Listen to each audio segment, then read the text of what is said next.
La estrategia defensiva histórica era los chicos mienten. A partir de que ya ese argumento no alcanzó, empezaron estrategias más destructivas, directamente destructivas, y la más sofisticada de esas es el supuesto síndrome de alienación parental. Yo no sé si acá hay alguien que esté de acuerdo, porque en este tipo de actividades siempre hay un infiltrado, digamos, pero ya eso lo vamos a ver en las preguntas, porque a la larga de alguna manera se da a conocer, pero más adelante parte de la base que están todos en contra de esto, pero por si acaso explico de qué se trata. Como no alcanza con decir los niños mienten, entonces primero se inventaron otro tipo de estrategias que se llamaron de otra manera. La del comienzo fueron la co-construcción, por ejemplo.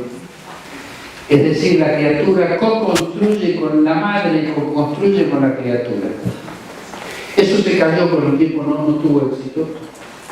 Y ahí aparece esto, que es un invento de un pedófilo norteamericano, Richard Gardner, médico, que inventa un síndrome inexistente, por eso es supuesto, que se llama síndrome de alienación parental. Es decir, la criatura no está mintiendo, sino que la mamá le lavó el cerebro para hacerle creer que había sido abusada. Está planteado en esos términos, el hombre hizo eso en Estados Unidos, este supuesto síndrome en Estados Unidos no tuvo ningún tipo de éxito porque así como dijimos que no firmó la convención y que lo van a ratificó, también hay que darle crédito cuando hacen cosas buenas, algunas hacen. Ellos se dieron cuenta enseguida de esto. ¿Por qué? Porque Gardner en Estados Unidos no tuvo ningún tipo de apoyo científico, no tuvo convalidación científica. Por lo tanto, se tuvo que escribir sus propios libros, se editó su propia literatura. Y además no fue aceptado por la comunidad científica esto, porque no reunía los requisitos de un síndrome, ¿se entiende? Si es un invento. La mamá no le daba la cabeza a la criatura para hacerle creer que fue abusada. No estamos hablando de algo menor, estamos hablando de un abuso sexual. Este síndrome de alienación parental fue comprado por mucha gente, muchos jueces. En Latinoamérica, en la mayoría de los países se está aplicando. En Mar del Plata se aplica. Esto se aplica en todo el país. No es Zamora. Usted ve en tribunales que absuelven a abusadores diciendo que me han lavado el cerebro a la criatura, con un agregado perverso, porque esto es perverso, el hombre era perverso, terminó por suerte con su vida él mismo, con cuchillos, se clavó cuchillos y se mató. Es del final del juego, en serio. Estos perversos, cuando aplican esto, muchos funcionarios, jueces especialmente, y algunos jueces de familia lo que hacen, más de uno, son muchos, lo que hacen es, en penal, absuelven. Y en civil, como hubo una absolución en penal, pero la mayoría de las absoluciones son porque no alcanzó la prueba, no porque no pasó el hecho, sino por el beneficio de la duda. Entonces, en civil, hacen lo que se llama la revinculación. Revinculación forzada, que es un fenómeno tremendo que muchas de ustedes lo deben haber visto en los colegios con algunos alumnos, que es absolutamente perverso por muchas razones. En primer lugar, porque esa criatura que fue víctima de abuso, ese vínculo no existe, o sea que solo se puede revincular el vínculo que existe. Cuando un padre o alguna persona vinculada sentimentalmente abusa a una criatura, se va ese vínculo. Quedará algún ADN por algún vínculo biológico, pero se va el vínculo. Entonces, esta revinculación forzada, que es la que en la ciudad de Buenos Aires hace, por ejemplo, en el jardín japonés, que es muy bonito, y juntan a la criatura con su presunto abusador. Y las criaturas gritan y lloran pidiendo que no. Y las obligan que sí, las arrastran a este tipo de violación. Esto es criminal. Pero eso se hace en con las tías, nomás con las cuñadas, dale un besito al nene. O no se dice, en las familias está como... Sí, pero una cosa es cuando eso se... No, yo entiendo, pero hay una diferencia enorme. Una cosa es que se haga como una costumbre social, equivocada porque le están forzando algo que no tiene ganas, ¿sí? Como el presidente de la Nación, y ya te vas a enojar. Pero otra muy distinta es cuando hay una denuncia sobre un hecho tan grave que se pretenda restablecer un vínculo que no existe. Porque eso no solo le va a generar, 2 segundos nada más, no solo le va a generar más daño a la criatura, sino que además va a afectar todas las causas que estén pendientes, porque esa criatura se va a desdecir y van a venir las retractaciones, que es lo que de hecho pasa. Y no hay abogado que alcance, que este es otro problema, porque como esto no se enseña en la Facultad de Derecho, aviso, no se enseña en ninguna Facultad de Derecho de la República Argentina, esto que estamos hablando. Se enseña otra cosa, el dogma, en la declaración de acá, todo esto. Y esto no sirve sin esto. Porque se transforman en reproductores de teoría, es lo que dijo Foucault, es decir, educan gente para reproducir el sistema de dominación de clase, punto. En este caso, de clase varonil, masculina, porque claramente las leyes a lo largo de la historia han sido hechas por varones, han sido aplicadas por varones y en su inmensa mayoría han sido violadas por varones. Quiere decir que esto sí es una cuestión de género también. Por lo tanto, y sí, perdón que... No, yo ahora estudio docencia, pero estudié Derecho 4 años, es cierto lo que decís, no, esto no se habla, pero volviendo al tema de la revinculación, digo, ya siempre nosotros hablamos de fallos, en la facultad fallos, volvemos para analizar las situaciones, y esto tiene prueba de que cuando uno los vuelve a revincular con su familia, muchas veces o se vuelve al abuso o los chicos terminan muertos. Pero ¿Y entonces qué pasa con eso? Porque la justicia tiene la prueba de que otra vez se los viola o otra vez están muertos. Entonces, no se hace nada con eso. No, el problema es el siguiente, lo que para vos es obvio, para mí también, sucede de otra manera, es decir, no tiene el desarrollo que vos le estás dando.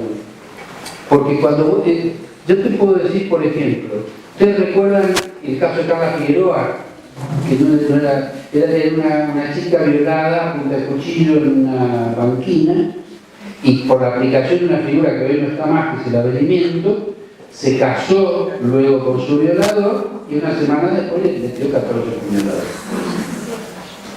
Son muertes anunciadas, o sea, lo vos estás planteando. Ahora, si vos a quien autorizó ese casamiento no lo echás primero como juez y después lo procesás penalmente, vas a seguir haciéndolo. Este es el problema de la reproducción del modelo. De modo que lo que vos estás diciendo yo coincido, y lo más triste de todo esto es que es obvio. Y cuando aparece una abogada o abogado que lo plantea como obvio, le va mal. Pero yo no entiendo, o sea, mi pregunta es ¿por qué? ¿Por qué? ¿Por qué la normativa? ¿Por qué se reincide? ¿Por qué se permite otra vez? Si hay fallos que comprueban que eso se reincide y vuelve, y hay normativa, ¿por qué no vuelven al violador? ¿Por qué lo vuelven? Hay un viejo chiste que le pregunta al abogado cuánto es 2 más 2 y él te dice cuánto quiere que sea. Y esto es así. Y por eso yo decía antes que lo que motoriza las decisiones es la ideología. Entonces, a mí me consta por experiencia personal, que yo estuve 25 años integrando tribunal colegiado. 25 años, pero no solo, sino siempre en tribunal de 3, colegiado. O sea que yo vivencié lo que es el prejuicio. Yo escuché terminar un juicio y cuando estamos deliberando, escuché decir, vos sabés que las mujeres primero cierran las piernas y dicen no, y después abren las piernas y dicen sí. O sea, cuando yo estoy hablando de prejuicios, de mitos y estereotipos que son los que favorecen la continuidad de lo que vos estás planteando, es porque es así, es porque esa persona que piensa de esa manera no tiene que estar en ese cargo.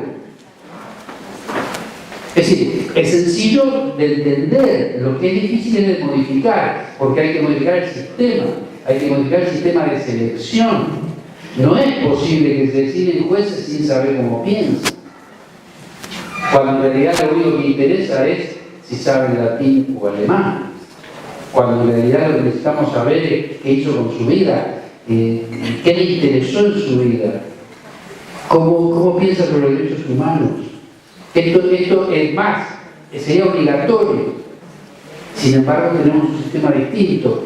Te digo esto como respuesta a por qué pasa. Pasa porque esas personas que a vos te extraña que hagan eso, es porque piensan así.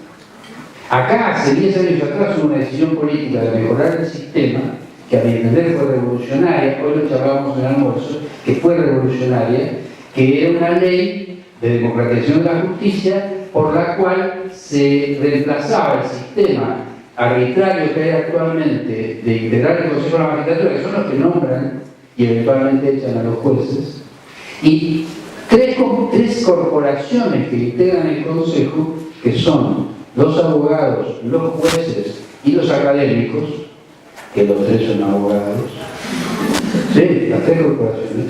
Y esta ley lo que decía es, primero, que no hace falta que sean abogados los académicos, porque no puede ser que en Argentina una psicóloga no pueda participar de la designación de un juez. Me parece como medio terrible.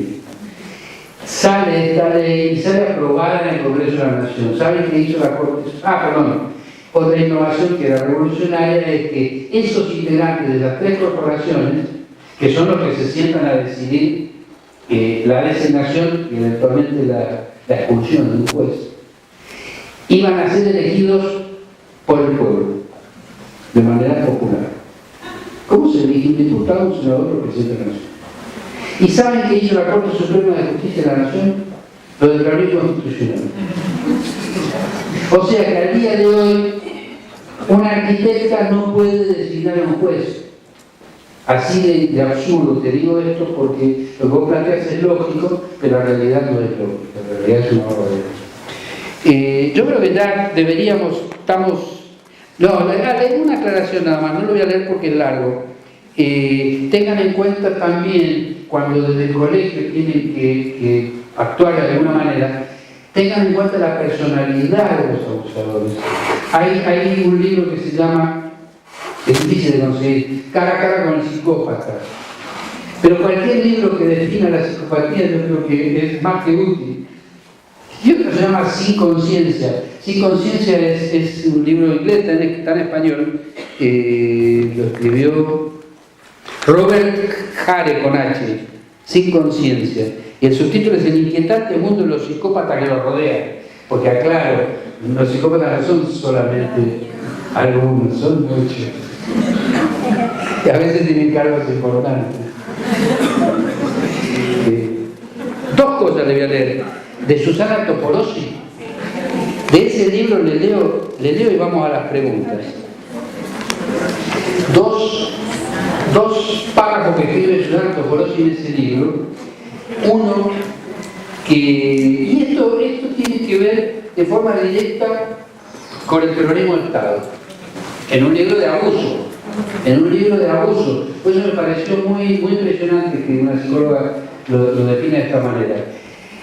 Dijo que en los últimos años registramos un aumento significativo en las consultas ligadas a la violencia sexual sobre niños y adolescentes. Sin embargo, se trata de una problemática que no llega como motivo de consulta en la mayoría de los casos. Desde mi punto de vista, no solo hay más consultas porque quienes son víctimas se encuentran un tejido social más abierto para recibir los relatos sin culpabilizar, es decir, hay más espacios para denunciar, que es lo que yo creía hasta ahora, lo único que creí. Bueno, ahora seamos igual que antes, pero hay más espacios para denunciar. Miren lo que agrega. Sino que las condiciones de crecimiento del neoliberalismo propician el crecimiento de formas de vulneración social y sometimiento a los sectores más fragilizados de la sociedad que redunda en el aumento de las violencias. No quiere decir que necesariamente haya más abuso. Estamos hablando que claramente hay condiciones que favorecen el aumento de la violencia. Por eso me pareció me pareció importante por el contexto, por dónde está escrito, en un libro de abuso. Y lo otro que también yo quiero señalar, que lo escribió en ese libro, mire, dice: la sociedad argentina fue hace pocos años atravesada en su historia por el traumatismo del terrorismo de Estado, que operó adueñándose de los cuerpos, los psiquismos y sobre el conjunto de la sociedad, secuestrando, torturando, desapareciendo, matando y apropiándose de niños con la impunidad que le otorgaba el poder político y económico. Los abusos sexuales suceden en una sociedad marcada por esta historia. Hacer justicia fue y sigue siendo un laborioso trabajo de la militancia política en manos de organizaciones sociales, organismos de derechos humanos, partidos políticos, etc., con una fuerte resistencia de algunos sectores que representan el poder económico, político, judicial y eclesiástico. Esto está en un libro de abuso. Y yo me acordaba cuando lo leía, yo les mencioné hace poco, cuando empezamos, le mencioné a Cato Pavlovsky, que algunos de ustedes de la escuela lo deben conocer. Para que no lo conocen, era un psicoanalista, falleció hace algunos años, y antes de la dictadura escribió una obra de teatro, porque era dramaturgo, actor y además psicoanalista, y hacía psicodrama también, era un gran tipo aparte. Y él escribió una obra de teatro que se llamaba El señor Galíndez. Yo me acordaba por esto que dijo Susana Topolossi, porque le hace decir al señor Galíndez, represor, antes de la dictadura, en la obra de teatro, le hace decir: nosotros, por cada uno que tocamos, 1000 aterrorizados, trabajamos por irradiación. Esto es lo que escribe este dramaturgo en aquella época.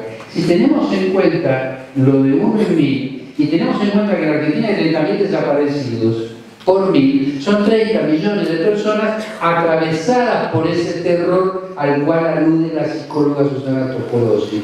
Y esto es importante también tenerlo en cuenta, porque ayuda a comprender lo que yo dije al comienzo, que es el contexto en el cual se suceden las cosas. Porque es el que también nos ayuda a eso que vos planteabas como algo obvio, y que yo me parece muy importante lo que estás planteando, porque nos pasa a todos, o sea, como algo que para vos es obvio, para el otro es completamente distinto. Bueno, es lo que necesitamos encontrar una respuesta a eso como para poder avanzar. Yo les diría, estamos maravillosos de tiempo para las preguntas. ¿Por qué todavía seguimos hablando de abuso sexual infantil y no de delitos contra la integridad sexual de niños, niñas y adolescentes? Porque me parece importante aclarar el ejercicio que hice en su momento fue tomar la palabra abuso, separarla en abuso y uso, como un mal uso del cuerpo del niño, un mal uso sexual del cuerpo del niño y de la niña, como si existiera un buen uso del cuerpo o de la actividad sexual de un niño. Entonces, ¿por qué nosotros, entiendo y supongo la respuesta, pero me gustaría escucharla de vos, por qué le seguimos llamando de esa manera? No, vos tenés razón. Lo que pasa es, en primer lugar, es tan complejo todo el fenómeno que, aunque vos tengas razón, cuesta mucho modificar lo que uno tiene incorporado como costumbre lingüística. Eva Giberti, por ejemplo, se enoja cuando se habla, cuando se usa la palabra, creo que infantil, suponete, abuso sexual infantil. Bueno, ella se enoja por la palabra infantil, ¿viste? Y yo lo entiendo porque muchísimas gracias. No, por favor. Lo hemos conversado. Y yo siempre mantuve la misma postura en cuanto a que vos tenés razón, lo ideal es que nosotros comencemos a modificar ese lenguaje, pero también es un proceso. De hecho que, por ejemplo, en el libro de abuso, yo lo escribí hace 20 años atrás y le puse abuso sexual infantil. Pero yo no me replanteaba lo que vos estás diciendo. Si yo hoy tuviera que titular un libro de la misma manera, no le pondría abuso sexual infantil. Porque lo que vos decís es cierto, el problema es que, te digo de mi parte, en la práctica todo es tan vertiginoso y tan complicado que nos sale naturalmente decir abuso sexual infantil, cuando podés decir tranquilamente agresión a la integridad sexual, por ejemplo, de niñas, niños y adolescentes. También tenés razón, empezaremos a cambiar.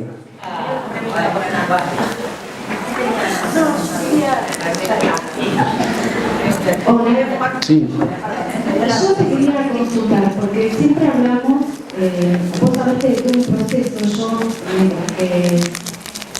hablamos también de pensar, ¿no? ¿Qué naturalizado tenemos también nosotros cubrir en esta sociedad machista al abusador?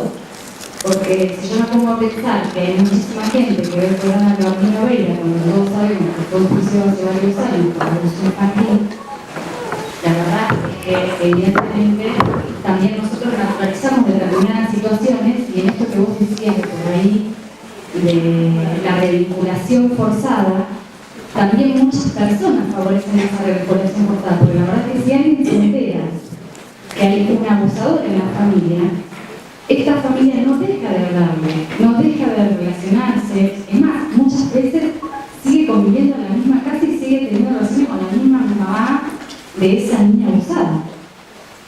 No hay absolutamente nada que, por ejemplo, ante la posibilidad de que una persona, que un varón, se reconozca que tuvo un abuso, tenga, por ejemplo, lo que se llama la castración química, que se le puede inyectar algo y no se le pare nunca más.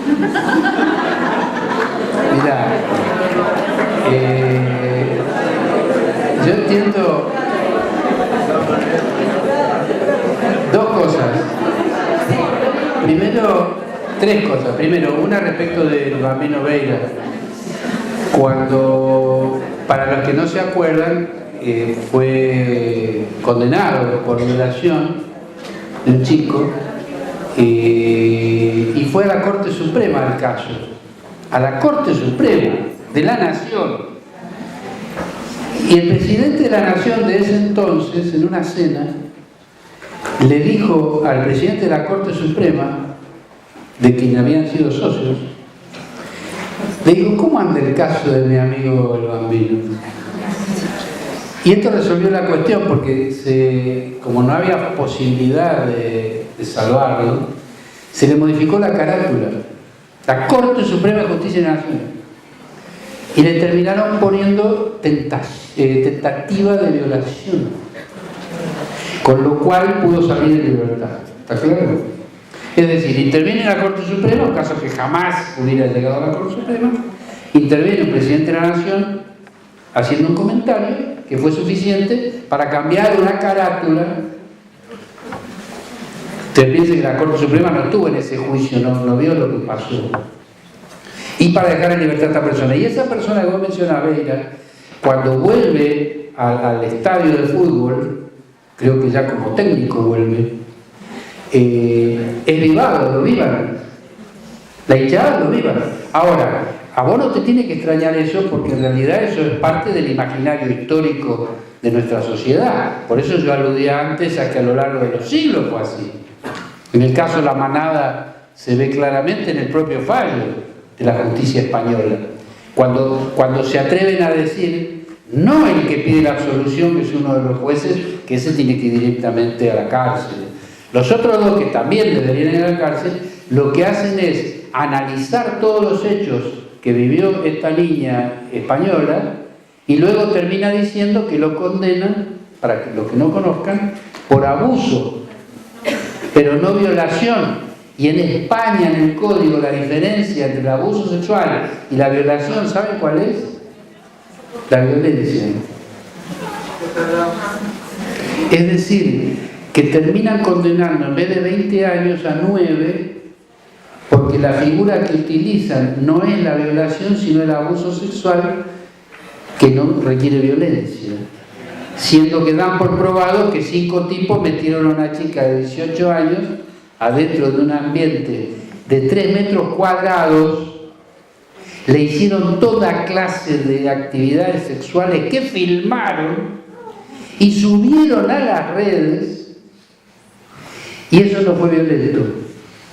Estoy planteando un caso extremo de hace 10 días. Entonces, ese imaginario está presente acá, allá y en todas partes. El problema es cómo hacemos, porque ustedes piensen que es un imaginario que se construyó a lo largo de los siglos. nosotros lo que necesitamos es deconstruirlo eso. Ahora, yo sigo pensando como siempre que esto es una decisión política. Si bien el resultado es cultural, la deconstrucción de esta mentalidad perversa es cultural y se generó a lo largo de siglos, desandar eso es una decisión política. Ese es el primer paso. Ahora, bueno, otro día tenemos que empezar a charlar cómo se toman ese tipo de decisiones políticas, porque si quien tiene que tomarla piensa de la misma manera, no la va a tomar. ¿Te habías preguntado otra cosa? No, la castración no, te quiero aclarar algo. Está demostrado que el nivel de perversión que tiene ese tipo de personas, si vos lo castrás químicamente o le cortás los testículos, va a hacer otro tipo de actos perversos. Por lo tanto, el problema está en otro lado. El problema está, primero, en que sea sancionado, número uno. Segundo, que sea una sanción efectiva. Y tercero, que sea proporcional a lo que hizo. Sí, bueno, eso se ha discutido.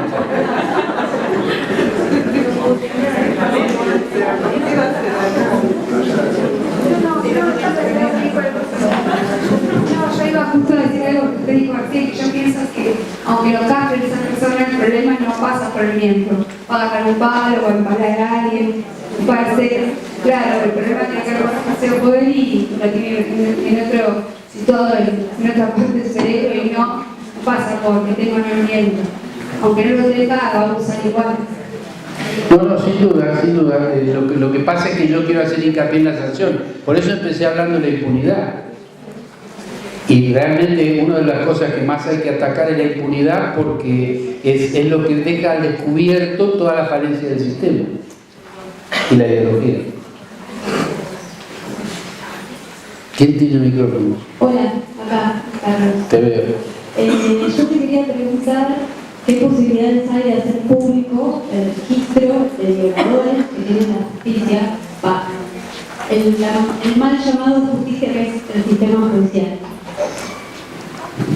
Yo no sé si hay un registro en todo el país, desconozco por completo.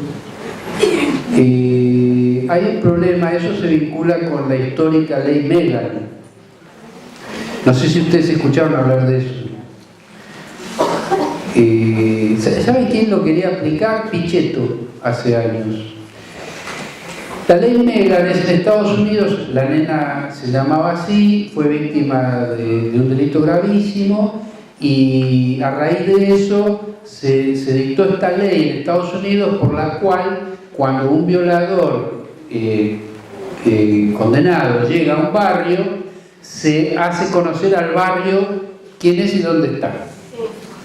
Yo solamente te dejo planteado una cosa. Si en un país como la República Argentina vos llegás a hacer eso, al tipo que mire torcido lo van a colgar de un árbol.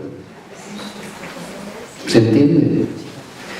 Ese tipo que pudo haber cometido ese delito, yo no estoy hablando solo de ese, estoy diciendo te cuelgan a cualquiera, ¿se entiende? En el nivel de prejuicio que tenemos nosotros es absolutamente peligroso ese tipo de propuestas. La ley Megan, estoy hablando, que Pichetto en su momento lo propuso formalmente. A mí me parece que si el sistema funcionara, aquella persona que comete esos delitos es condenada severamente, deja de ser un peligro por razones obvias, porque si es un abuso infantil y estamos hablando de una pena racional, en este momento tenemos que hablar de 20 años de prisión. ¿Debe plantearlo por la reincidencia o no? Por la reincidencia que tienen las personas violadoras de seguir violando, como que son reincidentes. Claro, pero hay un tema. El sistema penal prevé todos los mecanismos de juzgamiento y sanción. Que nosotros estemos en un sistema que no está funcionando por distintas razones, no habilita a tomar soluciones que no son buenas. Nosotros tenemos que partir de la base que el sistema tiene que funcionar. Por eso salimos de la violencia cuerpo a cuerpo. Y el problema más grave que yo creo que estamos viviendo nosotros es que el sistema no funciona. Es que el sistema que debe cuidarnos no nos cuida. Y ahí es donde vos necesitas plantear, bueno, cuál puede ser el camino frente a un sistema que no funciona. Y ahí yo no tengo respuesta posible, porque no creo que la respuesta sea dar a conocer el listado, porque ese listado sería de quién, si yo te entendí, de personas condenadas. Bueno, si ya están condenadas, están cumpliendo la pena, por lo tanto van a estar 20 años presos, no tendría sentido social mostrar la lista de esas personas. Pero el problema es que ahora está 30 años presos y tienen beneficio. Y a mí me conviene saber cuál de mi barrio es el que violó y es el que puede recibir.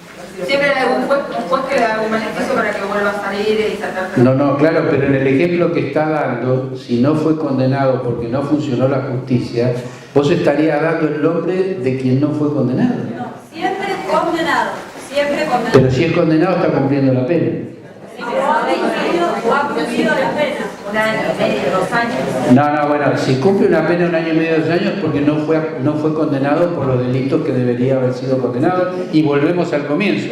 Es el sistema el que no funciona. Nosotros tenemos que trabajar para que el sistema funcione.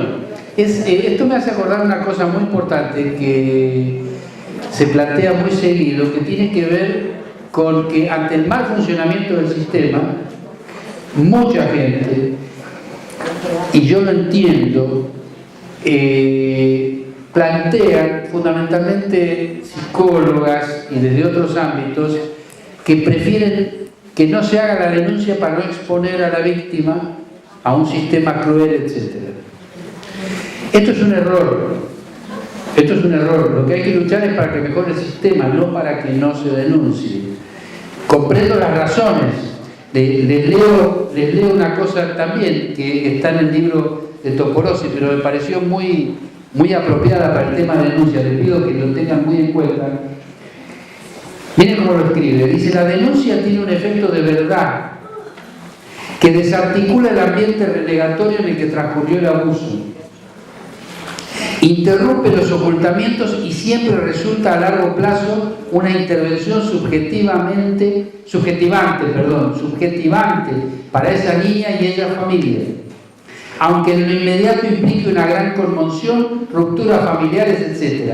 La marca simbólica que deja que alguien le haya creído y haya roto el pacto de silencio y ocultamiento que le propuso el abusador, haciéndolo público en una denuncia, es un paso importantísimo para la elaboración del traumatismo individual de esa niña o adolescente.